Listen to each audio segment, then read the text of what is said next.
Добро вечер, вие сте во еден телевизија, во редовниот термин секоја среда, во 21 часот со Печата неделата. Јас сум Сашо Ордановски, вашиот водител во Печата неделата, и сум гостин на дневниот уредник на еден телевизија денеска Боријан Јовановски и колегата Кабрамов. Ќе продолжиме оваа серија која што започнавме таму негде пред летото со 10 емисии на Печат на неделата. Тогаш беа во недела навечер и беа навистина печат на се она што се случуваше во неделата, но никогаш не е доцна и нема погрешен ден за да се осврнеме на работите што се случуваат меѓу една и друга среда. Така што овој термин во 21 часот во среда би го закажувам како термин во кој ќе се дружиме. Се надевам секој со интересни гости и со добра анализа за она што се е случувало во изминатите 7 дена. Денеска со нас ја имам таа чест и задоволство да имам госпоđата подпредседател на Собранието, подпредседател на Социјалдемократскиот сојуз на Македонија, Фросина Ременски. Добро вечер. Добро вечер. И колегата Петар Арсовски, кој што е политички аналитичар, нас познат колега кој што се занимава со толкување на оваа матна, разбранувана политичка реалност во Македонија со години.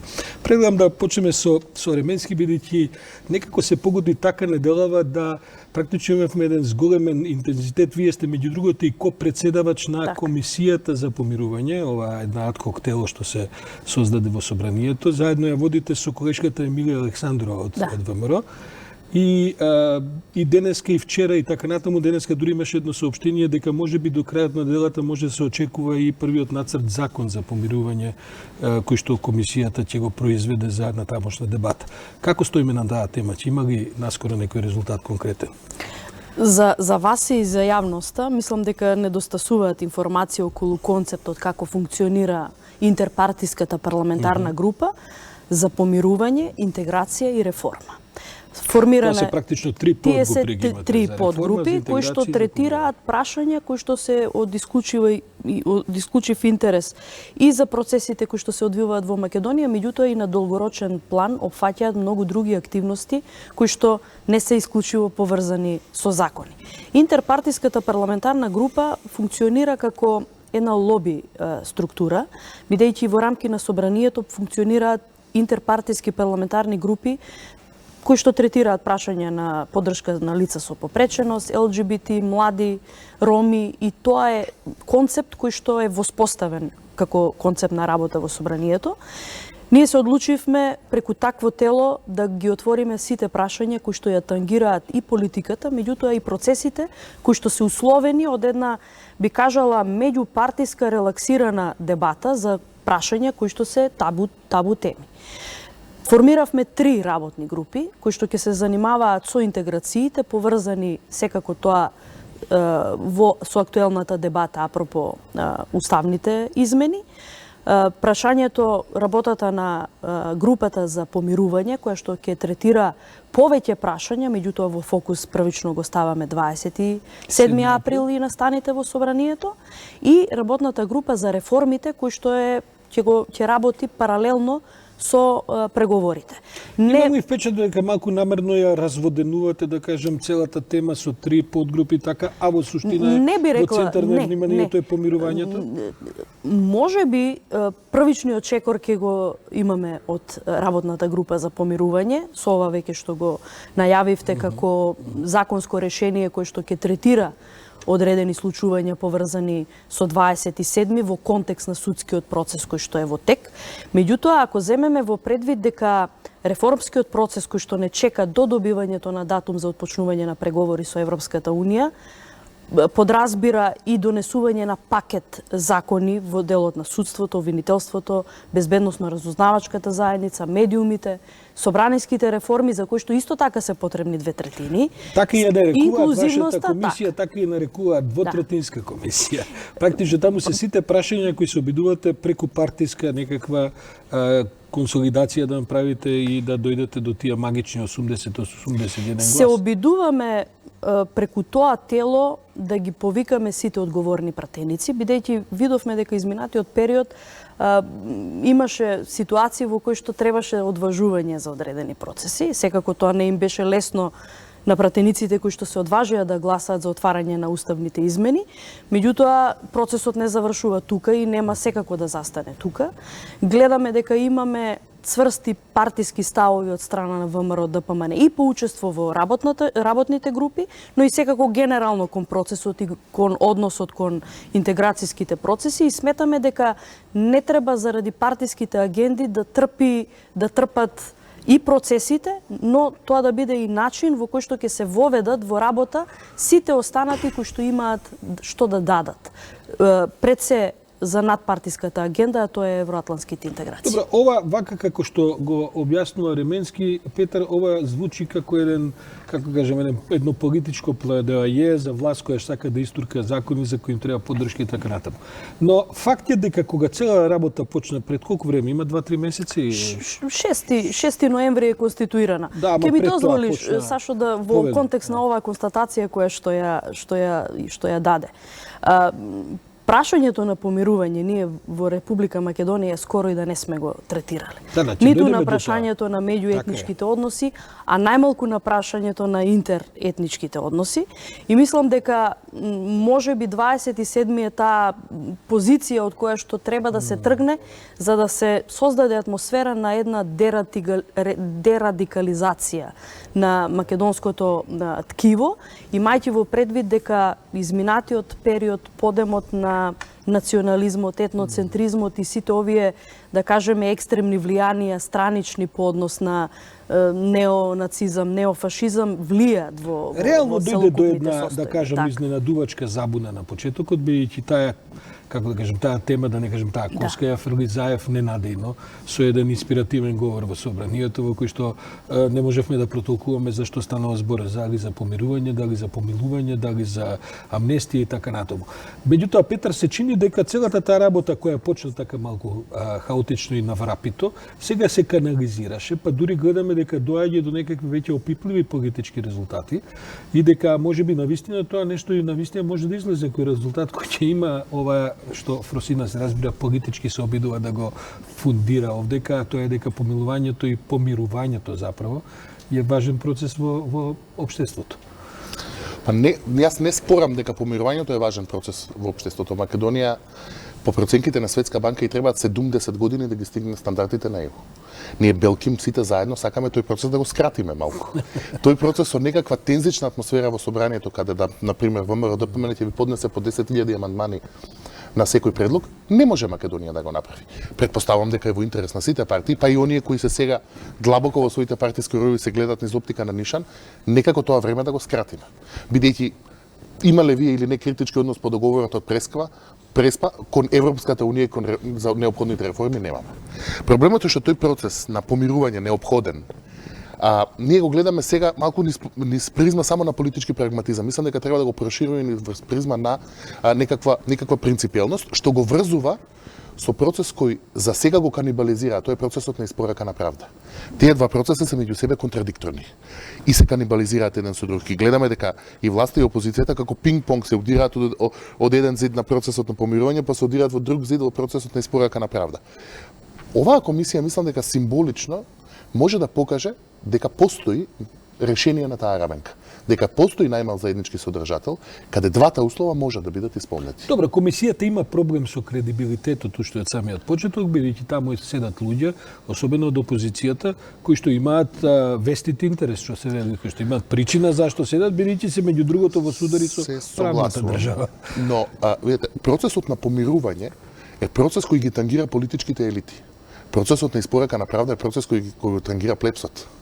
Така што во моментот недостатокот на интерес на една од политичките елити во ВМРО ДПМН, сега веќе таму диференцираме повеќе политички елити. Недостатокот на интерес на една од политичките елити на ВМРО ДПМН да учествува во тој процес не може да се земе како сопка за целиот процес. И во таа смисла комисијата мора да покаже дали постои линија на помирување за 27 април која ги испорачува двете работи. Испорака на правда, политичко помирување. Постои ли таква линија, Фросина? Постои и ако добро ги анализирате сите случувања во изминатиот период, особено во последнава недела, а и секако очекуваме дека ќе има и соодветна судска разврска околу одредени искази апропо винетите, сето тоа ќе може многу јасно да се оцрта. Јас би го се надополнила со ова што го кажува Петар, потполно е во право, судирот на она што се очекува од граѓаните, испорачувањето на правдата, меѓутоа да не заборавиме дека се тоа и клучните критериуми за членство, за отпочнување на преговорите со Европска Бидејќи унија. комисијата меѓу другото имаше проблеми со објаснување пред некои странски фактори дека тоа не е занемарување на правдата и на правната држава. Секако. Значи, во овој процес се раѓа и една друга добробит, имајќи во предвид дека паралелно тече и реформата на безбедносно-разузнавачката заедница, имајќи во предвид сведочењето на дел од обвинетите во изминативе денови, веќе станува и поприлично јасно околу она организацијска структура на самиот настан за 27 и чувството на изманипулираност кај дел од обвинетите,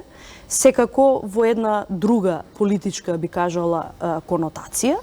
И ако земеме во предвид дека нашите црвени линии во самиот процес на дебата и секако тоа би се преточило и во одредени законски одредби, е дека нема да размислуваме за никакво помилување или амнестија на организаторот и на оние, на организаторите, организацијската структура и на оние кои што биле директно вклучени во актот на насилство, но секако вреди да се размислува како овој процес може да влијае на разоткривање на целокупниот механизам на дејствување на таа организацијска мрежа во контекст на една поширока безбедносна дестабилизација на Македонија. Ќе се навратиме на деталите околу тоа, но дали тоа значи дека прво треба да дочекаме сите да бидат осудени во нормална судска постапка, бидејќи гледаме дека тој процес се одвива дури релативно забрзано, иако очекувам дека ќе дојде до проширување на вклучените во процесот.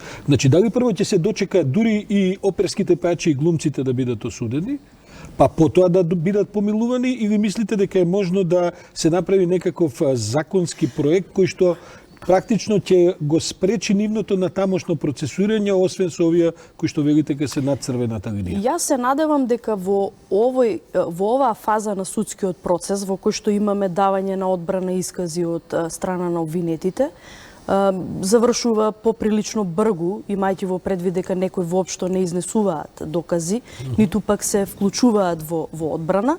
Овој процес веќе и на обвинителството ќе му даде материјал во делот на оценка и преоценка за квалификацијата во делото за кое што ги товарат обвинетите, но секако тоа значи и врз основа на сведочењето и проширување на истрагата и секако можеби и задржување на оваа квалификација за одреден дел од осомничените, ново осомничените, апропо ова што го гледавме и синоќа по однос на квалификацијата и сомневањето за делото за поранешен директор на Управата за безбедност и контраразузнавање, сето тоа ќе оцрта едни линии на таа индивидуална улога на секој поединечно во тие настани. Добро, прашањето е дали ќе чекаме пресуди, па потоа помилување, или мислите дека има простор додека трае? Има простор додека трае, секако тоа не сме ние единствените субјекти тука кои што ќе можеме да дадеме динамика на процесот, меѓутоа ова што го кажав дека обвинителството ќе има материјал да цени, а со тоа и да олесни и на самиот процес во собранието, апропо работата и резултатот од оваа обвинителката Вилма Русковска, која беше кај мојата колешка Гордана Дувњак минатата недела, не беше баш нешто воодушевена со целиот тој процес, таа се оградува, вели слушате, ја не сум ни видела што прават, тоа се политички договори, мене тоа не ме интересира, ја имам своја обвинителска работа. Човек да почувствува дека има еден ресентимент, има една, како да ви кажам, малку разочараност дека на токав труд да се направи правна држава, сега одеднаш политиката повторно попува од озгора. Во право ли сум, Петар, кога мислам така? Не само разочараност, туку и нервоза постои кај критичката јавност, на секој спомнување на зборот помирување. Јас таа нервоза ја разбирам, бидејќи јас сум дел од таа јавност која ме нервира. Помирување кога ќе се спомни, бидејќи ние бевме сведоци низ текот на 11 години на акумулираните гревови на претходниците. Меѓутоа треба да имаме предвид дека начинот на испорака на правда е исто така многу важен. Начинот на испорака на помирување е исто така многу важен во двата квалификатива. Кога зборуваме за испораката на помирување, на пример, за мене би било многу важно тие пратеници кои се согласиле да го сменат својот став и да ги поддржат евроатлантските интеграции, па со тоа и да станат дел за помилување, да нивното помилување влезе во некаква правна процедура која ќе ни даде, која ќе го задржи, ја задржи пристојноста на правниот процес, на пример, да станат соработници на истрагата. Или пак да станат членови на некаква поширока политичка платформа. Разбирам јас тоа, меѓутоа истрагата е веќе подмакната. Значи таму ние веќе доаѓаме до реконструкција на повисоки слоеви, не само на овие мора да се најде лекс специјалис кој ќе даде правен квалификатив на некаква платформа околу помирувањето. Истовремено, ние мора како општество да внимаваме, знаете како, јас се разбирам нервозата, како што ви реков, на критичкиот анус. Меѓутоа, емпиријата вели дека испораката на правда не е загрозена од помирувањето. Погледнете што се случува последните недела дена. Сите пеат, структурата на мафијашка заштита и Коза Ностра молчење на претходната гарнитура се распаѓа како кула од карти. Главните актери во таа представа во притвор. Нема простор за многу голема паника дека тоа помирување во моментот ја загрозува. Да речеме дека делумно од главните актери се во притвор. А бегството на Груевски има нето ефект да ја стегне строгоста на правниот систем за другите. Добро, ќе дојдеме до тоа само еден секунд, Фросина. Значи, прво сакам едно малку враќање. Вечерва со нас требаше овдека да биде и вашата колешка Ноа Исмаиловска Старова. Таа заради оправдани причини малку некаква болест во семејството, па за жал се извини не можеше да дојде. Па не можам прашањата кои што ми се за учеството на ВМРО ДПМН во целиот тој проект не можам да ги избалансирам добро, но ќе ве прашам. Зошто ВМРО ДПМН одби да учествува во проектов, барајќи да или сите или никој? И дали од тој став чувствувате некаква промена сега со развојот на настаните? Добро, не сакам вие да ми го толкувате ВМРО ДПМН, но дали еве можеби има некаква промена во тој став? Има ли омекнување? Има ли вистина во што се говори дека можеби тој целиот проект ќе добие изголемен број на пратеници како поддршка? Значи вака, јас ако ги следевте моите изјави последниве 3 недели уште пред да почне работата на интерпартиската парламентарна група, кажав дека ВМРО ДПМН треба да си го преиспита својот став за неучество во работата на групата, затоа што представувањето на ВМРО ДПМН како опозиција со координаторот и плюс 3 пратеници во рамки на групата е реално отварање на прашањата кои што не прават конфликти. И секако 27 анализите за 27 без ВМРО ДПМН внатре се, да не кажам, тема која што можеби не до крај ќе биде издебатирана онака како што треба од аспект на процесот. Гледам дека постои една тенденција постоечкиве пратеници кои се од ВМРО ДПМН да се третираат како представници на ВМРО ДПМН, иако партијата само од тоа се откаже. Добро, сега јас не навлегувам во нивното лично субјективно чувство и перцепција како тие се чувствуваат апропо нивното членство и исклучувањето и делувањето во собрание. Меѓутоа, факт е дека ВМРО ДПМН не го промени ставот. До скоро слушавме дека доколку се направи некаков напредок во делот на законско решение, доколку е тоа што тие го очекуваат, тие ќе го поддржат процесот, иако нивниот став е јасен што очекуваат тие, имајќи во предвид дека предложија закон кој што тангираше буквално целосна амнестија на сите, и тоа во период кога ги немавме овие искази пред суд, кои што алудираат на веќе некои други текови, кои што ќе можеби ќе доведат до некаква, би кажала, и сигурна поврзаност со дел од раководството поранешно или сегашно на ВМРО ДПМН. Во делот на она што го спомнавте пред малку околу ставот на јавното обвинителство. Секако од политички аспекти од оваа позиција е малку неблагодарно да ги толкуваме изјавите и коментарите на јавното обвинителство. Се обидуваме во оваа држава конечно да добиеме јавно обвинителство кој ќе знае да си ја работи, кој ќе има волја да си ја работи, они знаат. Јас мислам дека немојте сега тоа да го поткопуваме. Не, воопшто мислам дека напротив сега треба сите да дебатираме за сите прашања, без при тоа да се оградуваме дека тоа не е наша тема и не треба да дебатираме. Јавното обвинителство со овој процес и со 27 ќе има работа, мислам дека подолго време, И секако тоа не е исклучиво работа на јавното обвинителство, собирањето на доказите и сето тоа што произлегло како доказен материјал. Правосудните органи се вклучени, јавното обвинителство е само еден секако главен сегмент во тој ланец на процедури и процеси, но овој процес веќе отвара, да кажеме, простор за работа на обвинителството и на институциите и по квалификации и по дела кои што, ако ги вратите кривично-правната пракса, казнено-правната пракса во минатото на јавното обвинителство, скоро и да не сте имале квалификации како што ги имаме од синоќа, да кажеме непријателско здружување за вршење на непријателска дејност, така што тоа исто така е сериозно кривично дело кое што на јавното обвинителство допрва ќе му ги отвори хоризонтите за работа на оној високо профилиран, ние се плашиме од нешто криминал. друго. Од нас не е јасно дека овој случај веројатно и ќе се истере. Од нас само не е јасно дали ако се пресечат крилата на јавното обвинителство, тоа ќе значи дека ќе бидат со друг однос кон власта. Бидејќи ние очекуваме тоа јавно обвинителство да продолжи со власта да се однесува на исправен начин. Ние го охрабруваме јавното обвинителство да се врши секако работата во доменот на тоа што им е работа и задача, но секако да не заборавиме дека јавното обвинителство не може само со овој процес да го ја врати довербата кај јавност. Имајќи во предвид дека години наназад ние не видовме ни помак, ни било каква реакција по однос на крупни случаи, а и да не заборавиме дека поминувале амнестии со автентично толкување за процеси кои што исто така биле прашање на некакво потреба за некакво помирување и биле така не така јавно отварани. Мислам, многу потресен околу тензиите помеѓу јавното обвинителство и политичката елита на СДСМ во моментот. Нормално е тоа. Политичката елита на СДСМ има приоритет на процесот на евроатлантска интеграција и помирување. И за нив се друго околу тоа е политичка цена.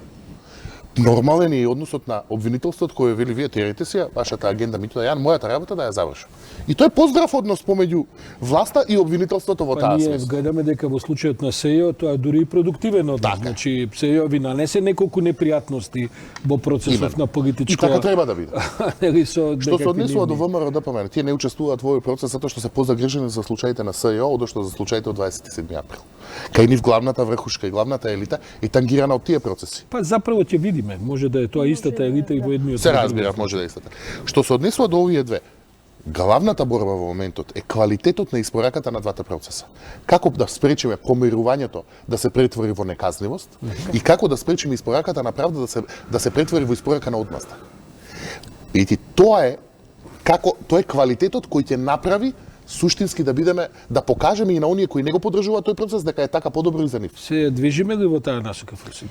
Се движиме. Мислим, какви се расправите, што е твојот впечаток? Ќе стигнеме ли до таму да има и правда, да не биде одмазда, да има и помилување, да не биде газење на правдата? Знаете, од ова временска дистанца кога гледате на настаните од 27-ми, можам и персонално да зборувам, поинаку гледаме, многу по-смирено.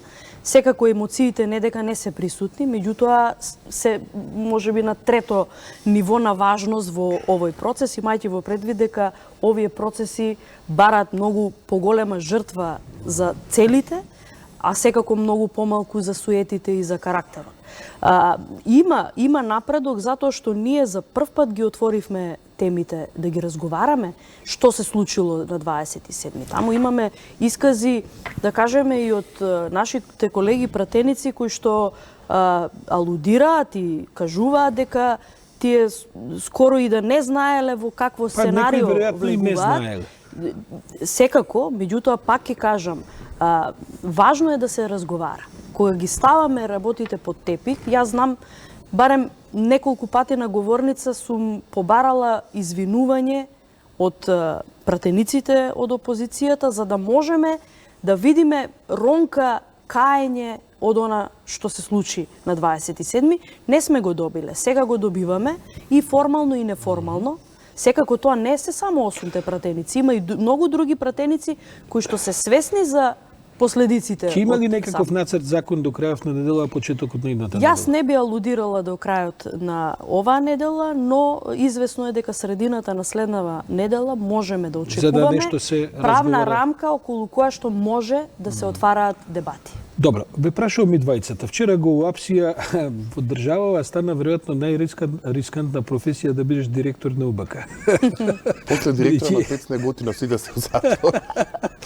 Бидејќи гледам дека од ја памтаме до 7-8 души од нив, бар половина се што по притвори поминати, што моментално во затвор.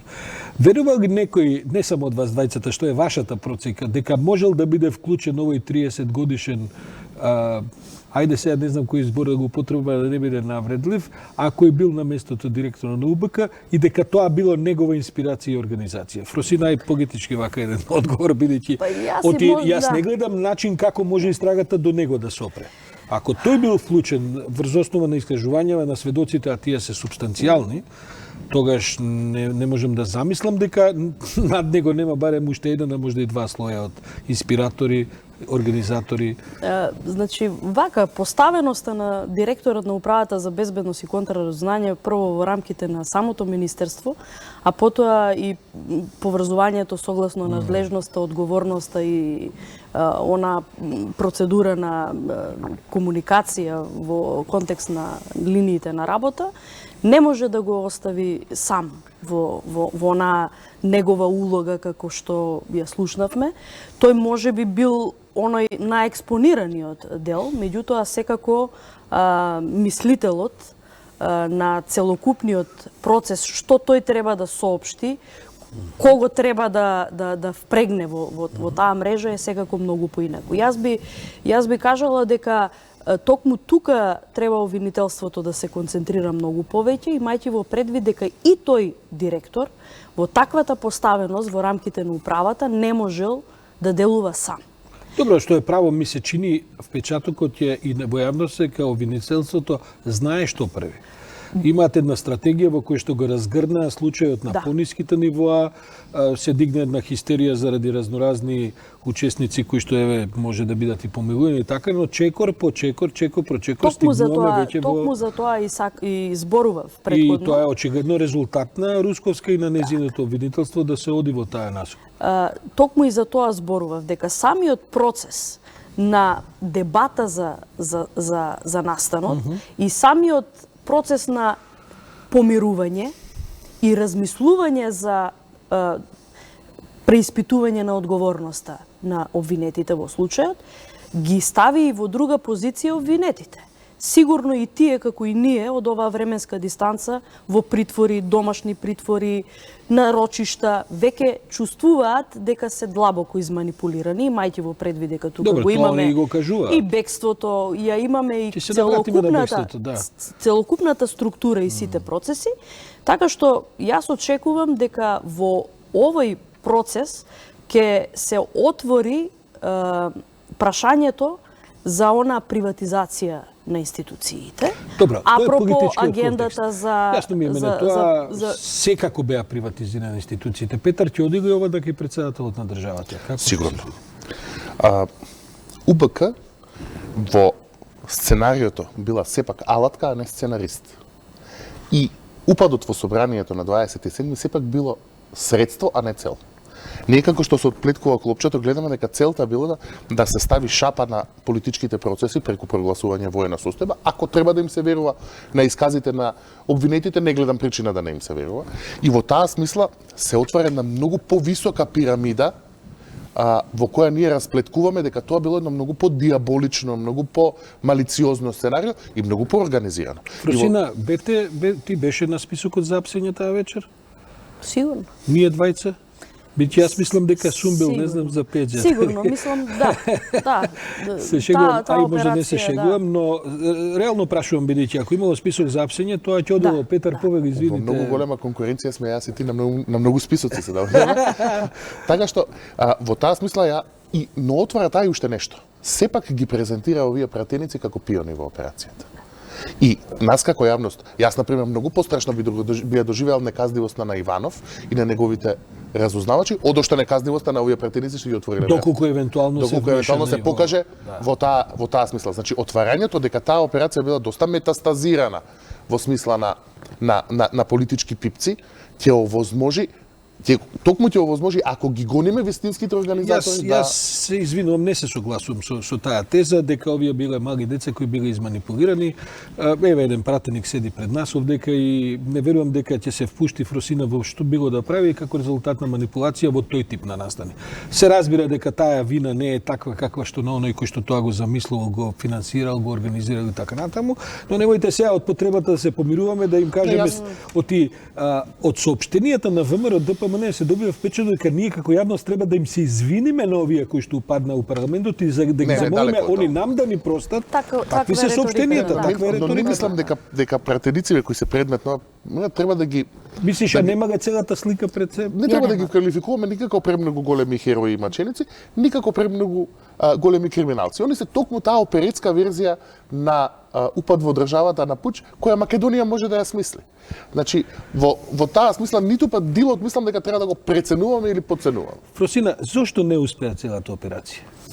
Еве имаме една дистанца, веќе имаме искажувања, ти си во ситуација и како подпредседател и на собранието, а и на партијата и си секако подобро информирана од најголем дел секако и од нас овдека и така. Каде мислиш дека настана проблем за тоа што го планира да не успее? Или освен ако не ми каже дека таа била замислена да не успее? Значи, моите проценки и сознанија со кои што располагам и колку што можам да ги делам со јавноста е дека процесот воопшто не бил смислен да не успее. И ако сега секуларизмот не одговара на ова позиција во која што зборувам, меѓутоа јас на вистина мислам дека таа ноќ само Господ ја спаси Македонија од она што се можеше да се случи. И мислам дека тука потврлија неколку карики неколку ланци во изведбата. Особено ако се има во предвид на генералното сценарио што било смислено, а тоа е, претпоставувам дека ќе го слушнеме и во дел од исказите на обвинетите, дека намерата била да се исклучи светлото во собрание и да настане тој тотален хаос. И секако охрабрувањето на тој што требал да биде да обезбеди мета, а кој што гледаме во исказите се жали дека бил оставен сам. Претпоставувам незаштитен за таа операција што требало да изврши. Мислиме на Игор Јук, обвинетиот. Секако, но она што сериозно загрижува не загрижува, него дава аргументи во контекст на ова сценарио, а произлегува од сведочењето на браќата Младеновски како обвинети во случајот, тие се реално дел од групата организацијска, организацијата околу оружјето, околу службените возила, околу учеството на службените лица внатре, целокупната команда, параполициската координација, со шифри, со канали за комуницирање, со групи, отвара друг многу позначаен процес во контекст на ова што ние го разгледуваме како политика и како судски процес.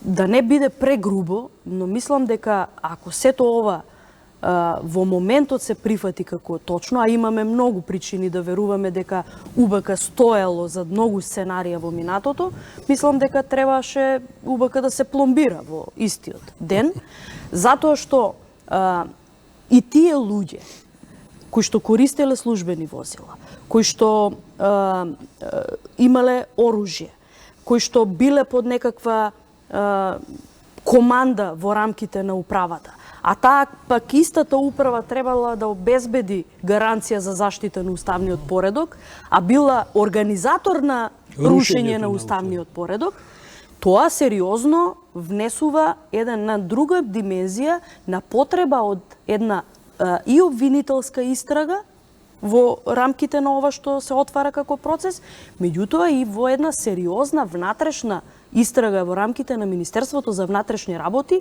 во кој што ќе се отворат легалноста и одговорноста на сите во структурата кој што овозможиле користење на ресурси, значки... Таа истрага во МВР треба да чека завршница на овој Не, судски процес не. или Значи, се прави ли таа истрага? Јас немам информација дека е почната таква А истрага. не ти е тешко да свртиш телефон на Оливер Спасовски, да речеме, бидејќи сте подпредседатели на партијата, па да Па јас верувам размените дека тој информации? знае дека треба да ја отпочне А таа може би е истрага. отпочна таа јавноста да ја Сигурно, знае. може би, јас би била радосна ако е така, без било кој да укажува дека тоа е потребно. Не само во овој во овој случај, меѓутоа и во случајот со бегството на поранешниот премиер, затоа што сите овие истраги кои што би се воделе во рамките на министерството, од позиција на внатрешна контрола и професионални стандарди, иако УБК секогаш била ставана настрана од тие полициски, би кажала, истраги, треба на јавноста да и се соопштат сите резултати и секако имаме сега веќе и надворешен механизам за гонење на сторители на кривични дела кои што се соовластување од рамки на Ќе министерството. дојдеме секако до тоа, не сакам да испуштам прилика Петар да го прашам. Петар, доколку успееше целата операција? Што по твоите, бидејќи знам дека се занимаваш и со тој тип анализи, што ќе следуваше во Македонија? Еве да речеме дека ќе беше, ајде сега да не кажем, елиминирано врхушката на СДСМ, може би некој друг, ќе беше воведена не знам каква ситуација. Само две опции постојат. Тоталитарен систем или револуција. Има во Македонија капацитет за тој тип на дефинитивни модели на политички разрешници. Знаете како беше политичкиот пазар оперета. ти не натераше на тоа, можеше да се случи некаква оперета со некакви контролирани револуционери, а всушност тоталитарен систем. Јас имам малку поедноставно толкување околу тоа што се случило, а каде пропаднал системот на 27. Мислам дека тој бил врзан на две критични точки. Едната е да ескалира ситуацијата во собранието толку со жртви, да Ѓорѓе Иванов мора да прогласи воена состојба, покажувајќи дека нормалната полиција не може да се справи со тоа. Согласно Добро, ама се одеше во не насока, може- се одеше во насока да се предизвика меѓуетнички сукоп. Да. Значи тоа е Да следното ескалира, ниво, тоа не знам би дали било само ескалација најобична. дали само меѓуетнички сукоп или со некакви убиства или атентати во самото собрание. Па низ тоа, ова другото. Значи потврлат на две места. Првата е што луѓето кои треба да спроведат таа ескалација, дали преку атентати, дали преку гасење светло, дали некако се предомислуваат по последен момент, не се случува ситуацијата и така натаму. А мислам дека меѓународната заедница извршила огромен притисок на Таа Ѓорѓе приказна Иванов ние не ја знаеме. против. Па, јас претпоставувам, бидејќи тоа се претпоставувам дека се тоа единствените луѓе кои во моментот имаат влијание таму. Дека тие извршиле притисок, тој сепак да не прогласи воена состојба. Тоа се двете клучни работи кои во моментот тогаш ја дефинираа ситуацијата на различно. Да се спроведеше како што било. Замислено тоа ќе донесеше во Македонија во на многу едноставна ситуација. Доколку таквиот потек на укинување на нормалните институции и на замена со martial law, со владење на воено право успееше, тогаш Македонија ќе беше тоталитарна држава. Добро, Петар, ама нас ни е јасно дека во Македонија ти не можеш да се извинувам, не можеш да воведеш воен час, полициски час. Ние прво немаме ниту единици, ти можеш да го опкоиш собранието, да го контролираш тој кварт. Ајде сега да не одам во терминологија дека преку Вардар не можеш ни инспекција за данок да испратиш, а Да, не. Јас ви не мислам дека поедноставам, прогласувањето на извинете, јас не мислам дека прогласувањето на воена состојба било наменето дека војската Да се смири ситуацијата. Не, ниту пак дека било наменето дека полицијата е спротив војската, па војската мора да ја совлади полицијата. Да. Не, тие биле дел од еден систем, тоа било изговор. Значи, да не ја занемаруваме тезата околу прогласувањето на воената состојба, затоа што само во случај кога собранието не може да се состане, тогаш председателот се ја активираат, има така е, ја го има законските. механизмот да прогласи. Вториот момент за воена состојба оди во контекст на еден од исказите повторно на обвинетите во кој што им се вели дека ќе се заратуваме ли, па натаму иде работата. Тоа е еден од исказите, а Да. во комуникацијата со Па впрочем со и лица оружјето затоа е од носено УБК. за да дојде до Меѓутоа, во автомобилите. гледате го моментот кога се случува и која парола и која реторика ги следи сите овие настани до 27.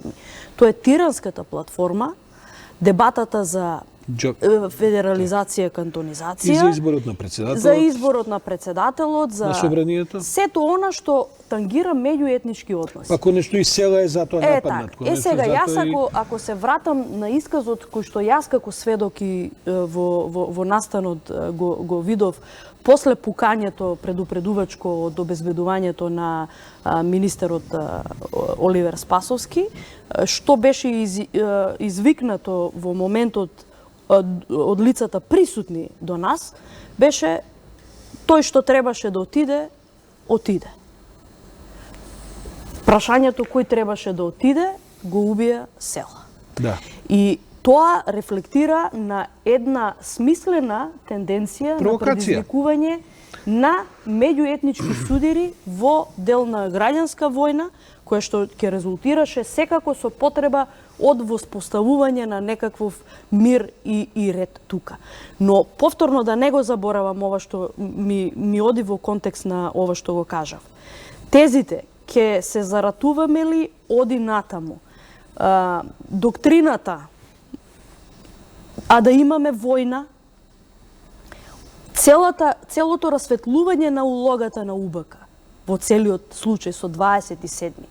Мене ми дава потполно право, како познавач на работата на безбедносно-разузнавачката заедница и полицијата, да се сомневам, основано да се сомневам, дека дури и зад настаните во диво населје, дури и зад монструм стои режија која што имала за цел предизвикување на меѓуетнички судири во Република Македонија. И целата среќа што смиреноста на населението и отсутноста од интерес да се вклучи во радикален процес кој што е без излез, не доведе во една стабилност во која што сме денеска, но секако со големи прашалници за барање на одговорност за сето ова. Фросине, јас го добив парчето што и утре ќе се врти на програмата. Благодарам за тоа, но таа проценка е инаку точна и таа конечно не е сосема нова. Морам да ви кажам дека минатата недела имав долг разговор со господинот Синиша Алексовски, со еден колега од НТВ, речиси 2 часа. И морам да ви кажам дека го конфронтиравме на разговорот беше off the record, така што не можам да раскажувам детали, но се надам дека во некој наредни денови ќе го викнеме и него.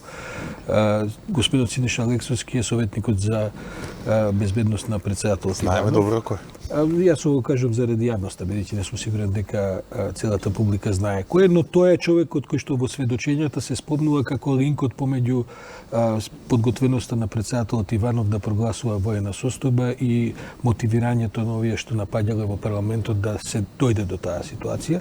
Така што таму има една приказна која што исто така е многу слоевита и многу интересна за раскажување, но ќе дозволиме да господинот Алексовски може да не гледа, да има прилика самиот да раскаже. Добро. Fast forward, што викаат, мотаме набрзо.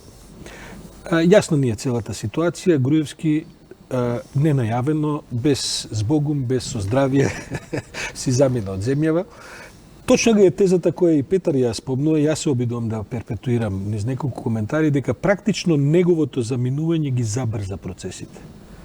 Дека на крајот, освен самиот скандал околу тоа како он уствари успел на спиење на сите одговорни кои требале да бидат будни, но во суштина Петар дали тој акт негов политички не беше некаков, како да кажем, тригер за да се откочат низа процеси кои што гледаме сега со молневитост во последните недели. Јас така го доживувам.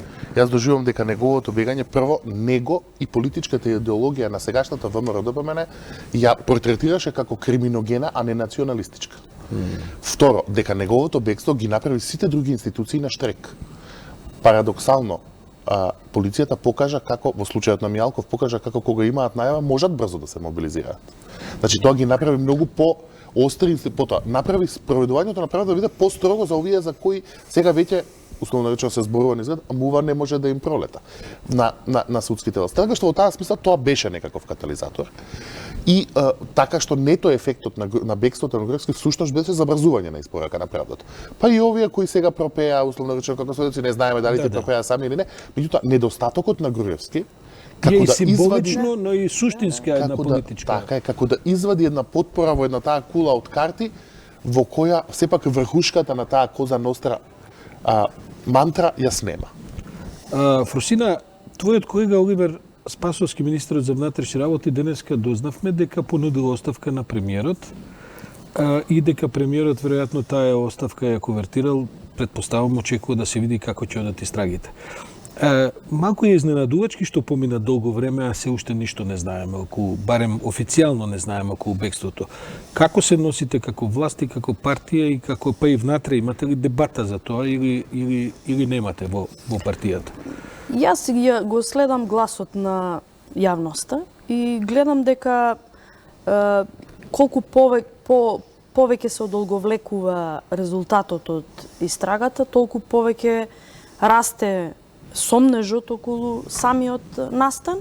Меѓутоа, апропо овие другите ситуации, некако како да паѓа и во заборав ова што се случува. Малку се потиснува. Меѓутоа, претпоставувам дека неизбрзувањето со излегување со изјави е поради сега и вклученоста и на меѓународната заедница, Европскиот парламент, обврските на Унгарија да ги почитува меѓународните закони и обврските апропо ЕУ.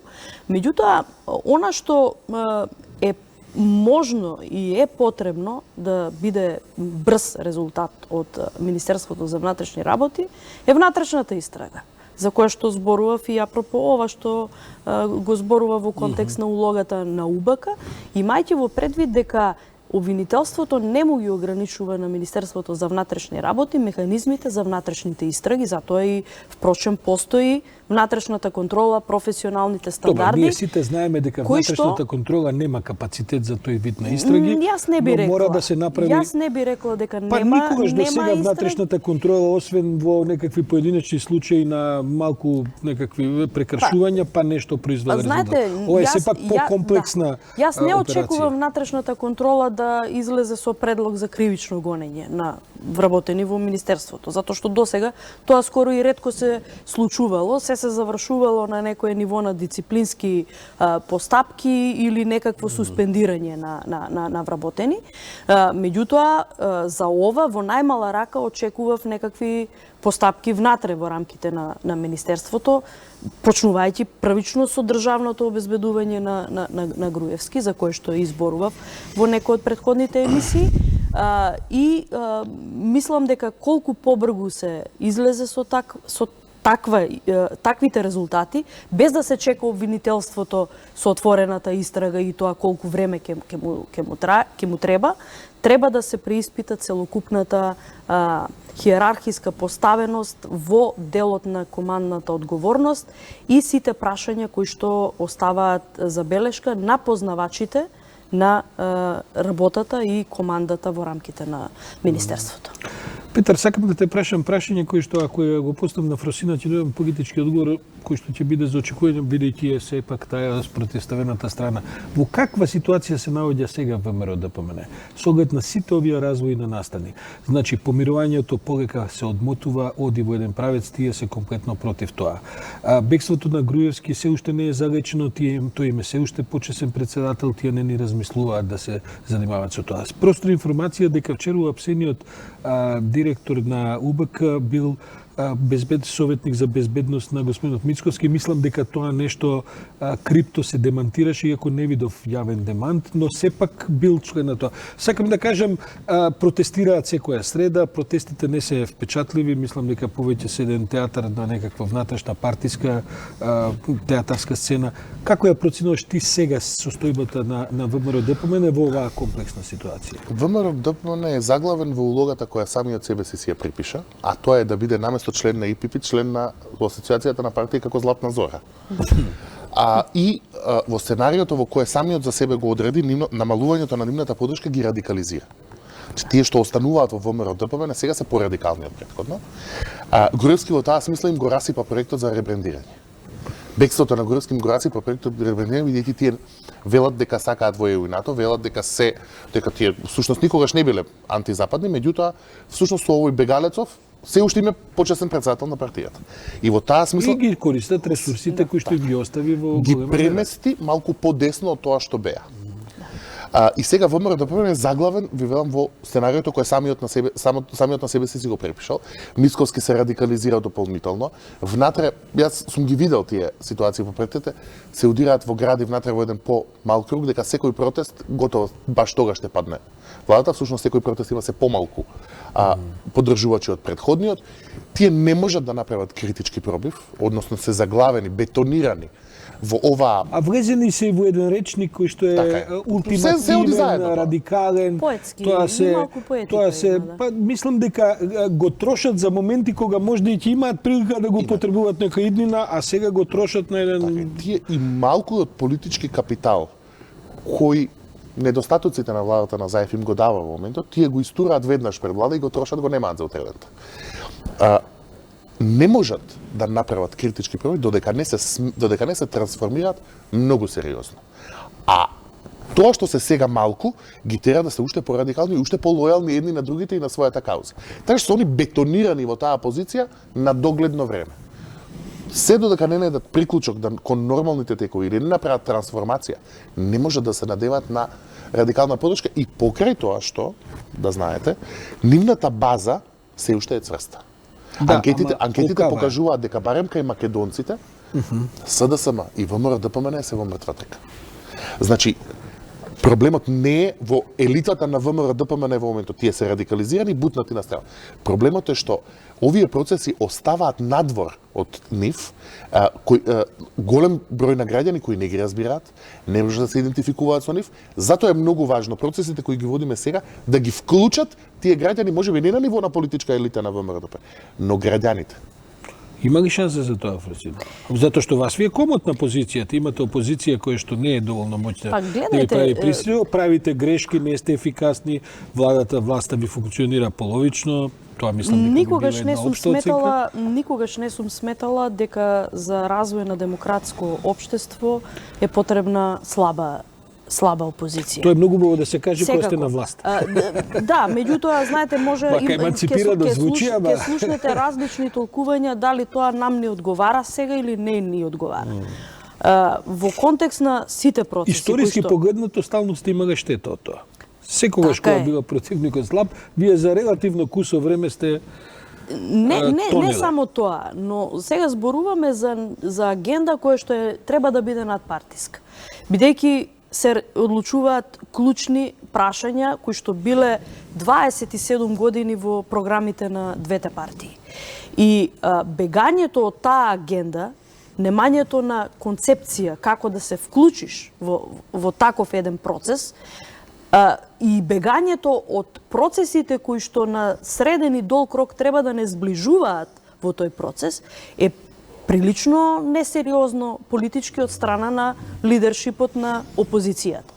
Тие се идеолошки, како што кажа и Петар, изместени, веќе влегуваат во една поекстремна... Ѓорѓи Спасов имаше пред некоја недела во емисијата, исто кај мене, една одлична анализа, вели Ѓорѓи Иванов се постави десно, нив ги стисна уште подесно и тие се приближија сега кон овие, како да кажем, радикалниве десници на некакви Јанко Бачев и компанија, наместо да се приближат кон центарот. Тоа сакав да кажам, отсуството на концепција и на јасна партиска визија и решено за одредена политичка акција, независно дали таа ќе се одвива во парламент или вон парламентот, дозволи на нивните политики, вака концепцијски промашени, да се залепат вон парламентарни и вон партиски движења, кои што наликуваат на сериозна структура која што сериозна. Да не ги величиме премногу, меѓутоа во една потреба за некаков анархизам кој што не е природен. Прво, не може да го има, второ, го нема тој капацитет, а трето, и ја нема оправданоста на едно такво движење, кога зборуваме за овие процеси за отварање на иднината на Македонија. Но повторно ќе кажам, бегањето на ВМРО од овие процеси, јас повеќе го гледам како штетно за нив, отколку штетно за општеството. Доаѓа период кога ќе се диференцираат и ќе се кристализираат одговорните политичари, па и дури во рамките на ВМРО ДПМН, за да можеме и ние реално на долг рок да ги отвориме суштинските прашања за помирувањето, кои што воопшто мислам дека не сме ги отвориле како Не е општество. исклучено ВМРО има добра стратегија, бидејќи секогаш познато дека СДСМ најубаво меѓу себе се распаѓаат, секогаш кога нема надворешен притисок, така што имаат тие доволно фракции за да изгубат власт по доглед на идина и без опозиција. Петар Се Полет. согласувам дека СДСМ има капацитет да се рони само од себе. Меѓутоа, Фросина, начина една тема која мислам дека е суштината на оваа дебата. Помирувањето е невозможно со ова ВМРО ДПМН. Заради тоа што Затоа што се не премногу сака да радикални. се- Прво затоа што се премногу радикални, они се набиени во таа агенда, бутнати се во таа агенда, но се толку радикални што со ова ВМРО ДПМН во моментот помирувањето е невозможно. Добра, ама и ти ВМРО велиш ДПМН дека има- тие артикулираат една база која што стои на тие ВМРО позиции. ДПМН има политичка стратегија која јас мислам дека е погрешна. Да се придвижи десно и да направи помирувањето да биде невозможно, сметајќи, погрешно јас мислам, дека нивното приближување кон помирување ќе им ја загрози базата која ќе им се прелее на оваа страна која е за ЕУ и НАТО. Мислам дека е тоа погрешно. Мислам дека нивната радикализација всушност ќе им ја оситни базата. Така што мислам дека дека тоа не е само производ на нивна хистерија или шизофренија, дека они се толку радикални. Они сакаат базата да ја држат гетоизирана, да биде предавство да преминеш на страната на некакво помирување и така натаму. Затоа мислам дека клучниот момент ќе биде по председателските избори, кои по сите анкети ВМРО ДПМН би требало да ги изгуби, мајки предвид дека од едната страна ќе имаме консензуален кандидат, најверојатно, дека тоа е моментот кога ВМРО ДПМН треба да се соочи со нивната нужна трансформација, бидејќи со нив вакви какви што се не можат да учествуваат во процесите кои се пред нас. И крајен, извини коментар, се сеќаваме на Валпургиската ноќ во Бугарија. Овие ситуации во УБК и во полицијата, можеби на најдобар начин и метастазата на партијата во тие институции, можеби на најдобар начин покажуваат дека и меѓународната заедница нема да дозволи вака распаднати безбедносни структури да им ги внесеме, увеземе во НАТО. Фросина Ременски, Петар Расовски, јас ви благодарам и на двајцата. Помина скоро 60 на минути. Јас барем не ги почувствував, се надевам дека и публиката исто се чувствуваше. Вам, почитувани гледачи, ви препорачувам да останете со колегата Борјан Јовановски, кој после мене го има директорот на финансиската полиција, господинот Арафат Муареми, и сигурен сум дека и таму ќе чуете интересни и поучни нешта за нашето македонско секојдневие. Со мене во печат на неделата, следната среда во исто време 21 часот. Пријатно и добра ноќ.